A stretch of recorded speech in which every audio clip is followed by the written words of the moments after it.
শেখ হাসিনার হাতে রক্তের দাগ সবসময়ই ছিল, যেমনটা ছিল তার বাবার হাতে। আওয়ামী লীগকে পুনর্বাসন যারা করতে চান জনগণ তাদেরকেও গণশত্রু হিসেবেই চিহ্নিত করবে এই বাংলাদেশে। মজলুমের কোনো দল হয় না। আজকে সকল মজলুম আমরা এক পাটাতনে দাঁড়িয়েছি।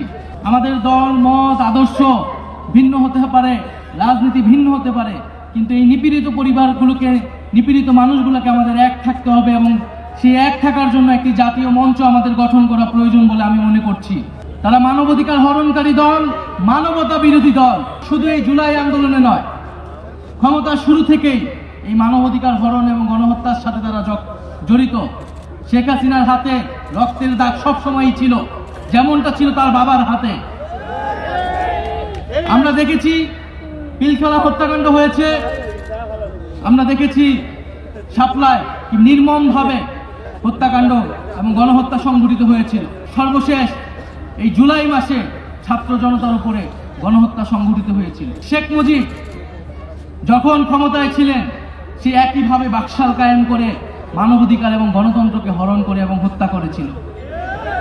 ফলে একটি দল ইতিহাসে যখন দুইবার সুযোগ পেল এবং সুযোগ পাওয়ার সাথে সাথেই তারা বারবার মানবাধিকার হরণ করেছে, গণহত্যা হরণ করেছে, তার রাজনীতি করার বিষয়ে আর কোনো ধরনের দ্বিধা আমাদের কেন থাকবে? আওয়ামী লীগের বিদায় হয়ে গিয়েছে। আওয়ামী লীগকে পুনর্বাসন কারা কারা করবেন বা করতে চান, এখন সেইটা হচ্ছে আলোচনার বিষয়।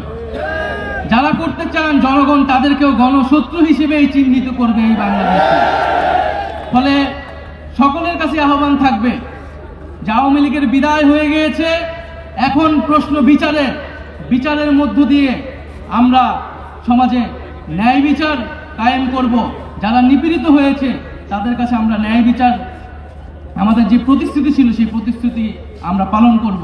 আমাদের এই শহীদ পরিবারগুলো কিন্তু আমাদের আবেগের জায়গা, এবং সেই মামলাগুলোকে নিয়ে যারা মামলা বাণিজ্য করছেন আপনাদের প্রতি আহ্বান থাকবে আপনারা দলে কঠোর হবেন। কোনো দলের কর্মী যাতে এই ধরনের অপকর্মের সাথে জড়িত হতে না পারে। যারা মামলা বাণিজ্য করছে, যারা চাঁদাবাজি করছে, যারা আওয়ামী লীগকে পুনর্বাসনের চেষ্টা করছে, তাদের বিরুদ্ধেও কিন্তু ছাত্র জনতা ঐক্যবদ্ধ আছে। এটা আওয়ামী লীগের বাংলাদেশ নয়, এটা শেখ হাসিনার বাংলাদেশ নয়।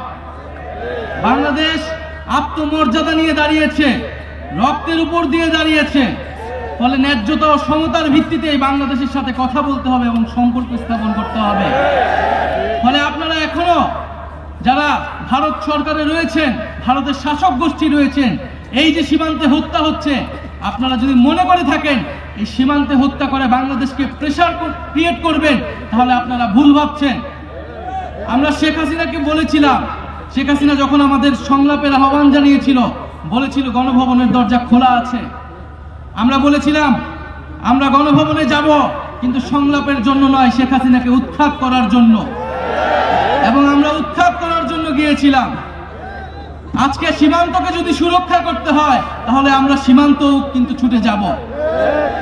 তাই আমরা বলতে চাচ্ছি, বাংলাদেশকে নিয়ে যে অপপ্রচার চলছে পুরো পৃথিবীতে, এই অপপ্রচার বন্ধ করুন। বিগত আওয়ামী লীগের সময়ে সংখ্যালঘু সম্প্রদায়ের উপরে বারবার হামলা হয়েছে, কোনো ধরনের বিচার হয় নাই, এবং আওয়ামী লীগের লোকেরা এই ধরনের হামলা এবং সম্পদ দখলদারিত্বের সাথে জড়িত, কিন্তু ভারত কোনো কথা বলে নাই। তাই আমার দেশের সংখ্যালঘু সম্প্রদায়কে বুঝতে হবে যে আওয়ামী লীগ ছিল একটা সাম্প্রদায়িক দল, সংখ্যালঘু নির্যাতনকারী দল, এবং ভারত তাকে সবসময় সমর্থন করে গিয়েছিল।